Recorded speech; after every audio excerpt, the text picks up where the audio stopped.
नमस्कार, स्वागत है आप सबका आपके चैनल एडवेंचर एकेडमी पर। आज हम डिस्कस करेंगे 24 अप्रैल 2020 से जितने भी महत्वपूर्ण प्रश्न बनते हैं करंट अफेयर के सारे प्रश्नों को। तो चलिए शुरू करते हैं पहले प्रश्न से। पहला प्रश्न हमारा है कि सोशल नेटवर्किंग कंपनी फेसबुक ने रिलायंस में 9.99 की हिस्सेदारी खरीद ली है। अब ये प्रतिशत जो खरीदा है 9.99 का, अगर मैं बात करूँ रिलायंस की, तो रिलायंस अपने कई सारे डिजिटल प्लेटफॉर्म को लागू करता है, चलाता है, जैसे कि जियो टीवी हो गया या जियो सावन हो गया या जियो म्यूज़िक हो गया। ये कई सारे ऐसे प्लेटफॉर्म है जो जियो ऑलरेडी रन करता है। इन सभी में फेसबुक ने क्या किया है, 9.99% की हिस्सेदारी को ख़रीदा है। अब जो 9.99% की हिस्सेदारी है, अगर मैं बात करूं अमेरिकी डॉलर में, तो ये राशि होती है $5.7 बिलियन। यानी कि अमेरिकी राशि अगर बात करूं तो $5.7 बिलियन के आसपास होती है। अगर मैं इंडियन करेंसी की बात करूं तो ये होता जा करके है 43,574 करोड़ रुपए। ठीक है, तो ये राशि है। आपको राशि नहीं याद रखनी है, ये तो एक अलग की बात हो गई, डेटा संबंधित बातें हो गई। आपको इतना याद रखना है कि किस कंपनी ने रिलायंस में 9.9% की हिस्सेदारी खरीदी है। यह प्रश्न पूछने का माध्यम दूसरा हो सकता है कि रिलायंस में भी हाल ही में किस कंपनी ने हिस्सेदारी खरीदी है। तो ऐसे प्रश्न बन सकते हैं आपसे। अब बात करता हूँ फेसबुक की, तो फेसबुक का हेडक्वार्टर जो है यूएस के कैलिफोर्निया में है और वर्तमान में इसके सीईओ या संस्थापक की बात करूँ तो मार्क जुकरबर्ग जी हैं। ठीक है, मार्क जुकरबर्ग जी इसके वर्तमान में संस्थापक हैं। रिलायंस की मैं बात करूं तो रिलायंस के संस्थापक थे धीरू भाई अंबानी जी, लेकिन वर्तमान में जो चेयरमैन हैं इसके वो हैं कौन, मुकेश अंबानी। ठीक है, तो इतनी बात हमें पहले प्रश्न से तैयार करके अपनी रखनी है। ठीक है, अगला प्रश्न देखते हैं। मानव संसाधन विकास मंत्रालय ने दीक्षा प्लेटफॉर्म पर विद्यादान 2.0 को लॉन्च किया है। अब विद्यादान 2.0 को समझ लेते हैं क्या है। देखिए, कोविड-19 के कारण बच्चों की पढ़ाई प्रभावित हुई है, जाहिर सी बात, इसमें कोई नकार नहीं सकता है। अब इस पढ़ाई को ऑनलाइन पोर्टल पर लाने का काम कर रहा है मानव संसाधन विकास मंत्रालय।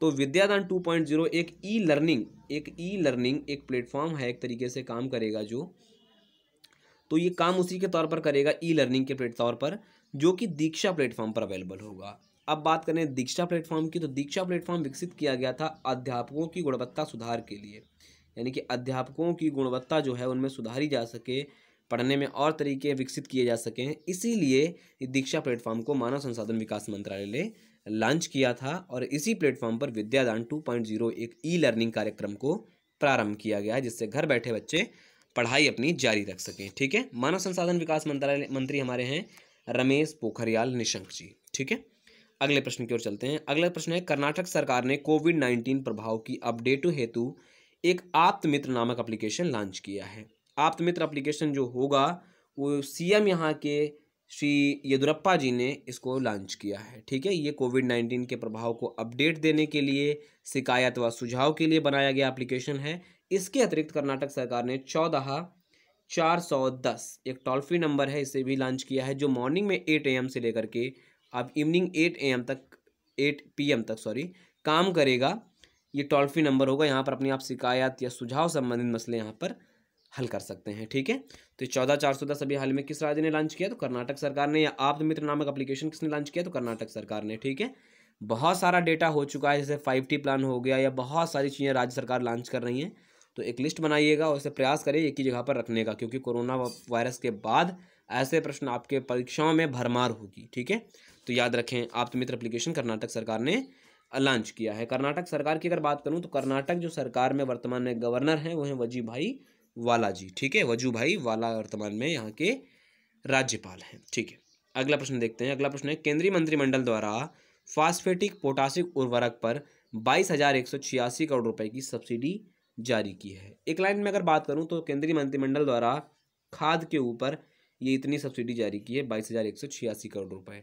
किसान के ऊपर दोहरी मार ना पड़े कोरोना वायरस के कारण भी, और दूसरी चीज़ खाद भी अगर महंगी हो जाए, जाहिर सी बात दोहरी मार पड़ेगी, इसीलिए खाद के ऊपर सरकार ने ये सब्सिडी जारी की है। अगर खाद की बात करूं तो खाद कई सारी चीज़ों से मिलकर के बनती है। नाइट्रोजन उर्वरक होते हैं, फास्फोरस होते हैं, पोटास होते हैं, सल्फर होते हैं। इसकी भी सरकार ने अलग अलग कीमत तय करी है। अगर फुटकर की बात करें तो पोटास की बात अगर करते हैं तो 10 रुपया 11 पैसे, यानी कि 10.11 रुपया पर केजी पोटास का रेट रखा है सरकार ने। अगर बात करते हैं हम नाइट्रोजन की, तो नाइट्रोजन 18.78 रुपया पर केजी नाइट्रोजन का रेट रखा है।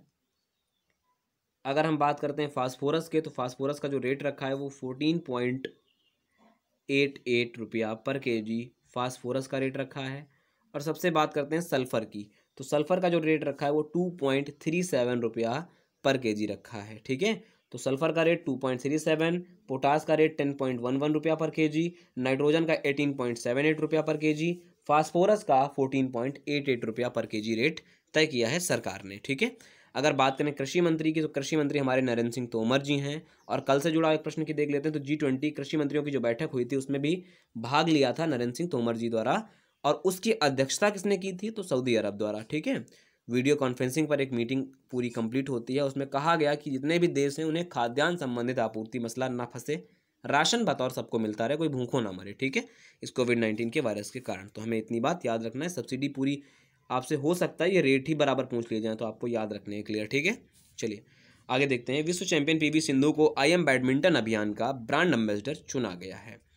यह ब्रांड एम्बेसडर किसने चुना है, तो यह ब्रांड एम्बेसडर बैडमिंटन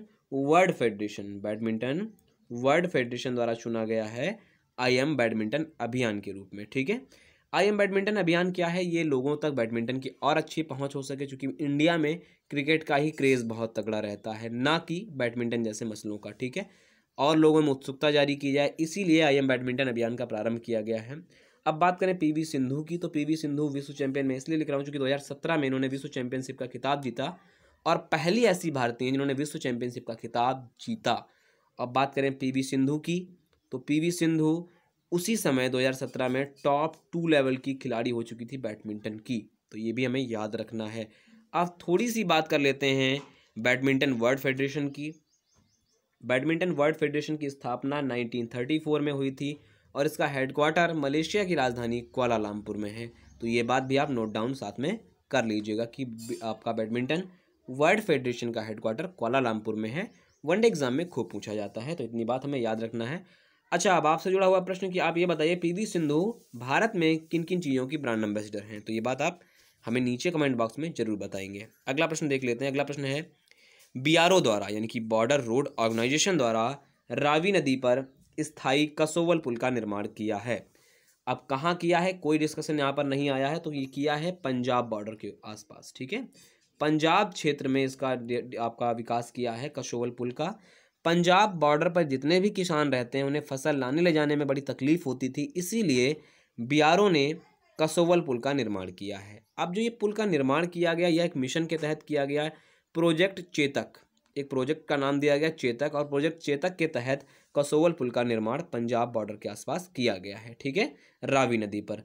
तो सारी चीज़ें क्लियर हो गई कि कहाँ पर किया गया, तो पंजाब में किया गया। किस नदी पर किया गया, रावी नदी पर किया गया। पुल का क्या नाम है, कसोवल पुल है। किसने निर्माण किया है, तो BRO ने। अगर मैं बात करूं BRO की, BRO के महानिदेशक हैं लेफ्टिनेंट जनरल हरपाल सिंह। ठीक है, ये आपसे एग्जाम में खूब पूछा जाता है कि BRO जो है, BRO के जो आपके जो महानिदेशक हैं या DG हैं कौन है, तो Harpal Singh ji, lieutenant general Harpal Singh BRO के DG हैं। ये बात हमें याद रखना है। ठीक है, कुछ जुड़े हुए प्रश्न, जैसे रावी नदी की अगर बात चर्चा में आ गई है तो कुछ चीज़ें समझ लेते हैं। रावी नदी का एक अन्य नाम भी है, रावी नदी को इरावती नदी के नाम से जानते हैं। वनडे एग्जाम का फेवरेट क्वेश्चन कि इरावती नदी के नाम से किस नदी को जानते हैं, तो यह एक रावी नदी है। अब रावी नदी की अगर मैं बात करूं, तो रावी नदी पंजाब और हिमाचल 2 राज्यों में प्रवाहित होती है। ठीक है, अब मुझे नहीं पता कितने लोगों को सिंधु नदी जल समझौता याद है। सिंधु नदी जल समझौता हुआ था 1960 में, और 1960 में कहा गया था कुछ नदियों का बंटवारा हुआ, टोटल 6 नदियों का, और 6 नदियों में कुछ ईस्टर्न नदियाँ थीं यानी पूर्वी नदियाँ थीं, और कुछ पश्चिमी नदियाँ थीं। पूर्वी नदी की बात करूँ तो रावी, व्यास और सतलज का प्रवाह दिया गया कहाँ पर, भारत में। ठीक है, माना गया पूरी तरीके से। और दूसरी ओर जो वेस्टर्न वाला जो दिया गया वो पाकिस्तान को दिया गया था, ईस्टर्न जो दिया गया था वो दिया गया था इंडिया के रूप में। तो इंडिया को रावी, व्यास और सतलुज का पूरा पानी बात करी गई। और वेस्टर्न में पाकिस्तान की कौन कौन सी नदियाँ थी, तो वेस्टर्न में सिंधु, चेनाब और झेलम, ये 3 नदियां पूर्णतया पाकिस्तान को पानी मिलने की बात कही गई। तो इस समझौते को बोला गया सिंधु नदी जल समझौता। और ये बहुत एग्जाम में पूछा जाता है कि कौन कौन सी नदियां प्रवाहित होकर के एटलीस्ट पाकिस्तान में मिल जाती हैं, या पाकिस्तान को कौन कौन सी नदियों का पूरा पानी दिया गया था और भारत को कौन कौन सी नदियों का पूरा पानी दिया गया था। तो रावी, व्यास, सतलज इधर ईस्टर्न ये पूर्वी नदियाँ कहलाई, और पश्चिमी नदियों में चेनाब, झेलम और सिंधु, जो कि पूर्णतः पाकिस्तानी इसका प्रयोग करते हैं मैक्सिमम पानी का। ठीक है, तो ये किसके तहत, तो 1960 में हुए सिंधु नदी जल समझौते के तहत सारा मसला है। क्लियर। अगला देख लेते हैं। नासा द्वारा जारी रिपोर्ट में कहा गया कि भारत में वर्तमान जो प्रदूषण स्तर है वो 20 वर्षों में सबसे निचले स्तर पर है। ठीक है, तो ये बात हमें याद रखनी है कि प्रदूषण स्तर सबसे निचले स्तर पर हमारे पास वर्तमान में है। दूसरी चीज़ जो रिपोर्ट जमा करी नासा ने, वो नासा ने रिपोर्ट जमा करी है एरोसॉल के ऊपर। एरोसॉल के ऊपर, एरोसॉल धूल में जमे हुए कण होते हैं, धूल में जमे हुए कण होते हैं, और उन्हीं के आधार पर एक आकलन निकाला और उस पर कहा कि भारत में जो प्रदूषण स्तर है वो 20 वर्षों में सबसे निचले स्तर पर पहुंच गया है। तो ये नासा की रिपोर्ट है। ठीक है, नासा के बारे में अगर बात करें, नासा का फुल फॉर्म है national aeronautics and space administration. तो ये नासा का फुल फॉर्म है, ये बात हमें पूरी याद रखनी है।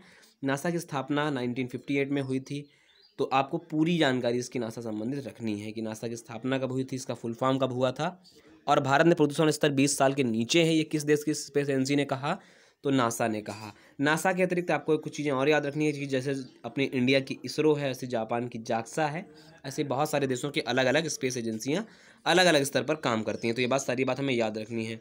अगला प्रश्न है, यूनाइटेड नेशन अंग्रेजी भाषा दिवस 23 अप्रैल को मनाया गया है। 23 अप्रैल को इसलिए मनाया जाता है क्योंकि 23 अप्रैल को ही विलियम शेक्सपियर का जन्म होता है और इसी दिन इनकी मृत्यु भी होती है। ठीक है, तो ये बात हमें याद रखना है। यूनाइटेड नेशन ने वर्ष 2010 से सारी चीज़ों को मनाने का फैसला लिया। अब बात करें यूएन की, तो यूएन ने कुल 6 आधिकारिक भाषाओं की बात होती है। कौन कौन सी भाषाएं हैं, तो सारी चीज़ों को समझ लेते हैं।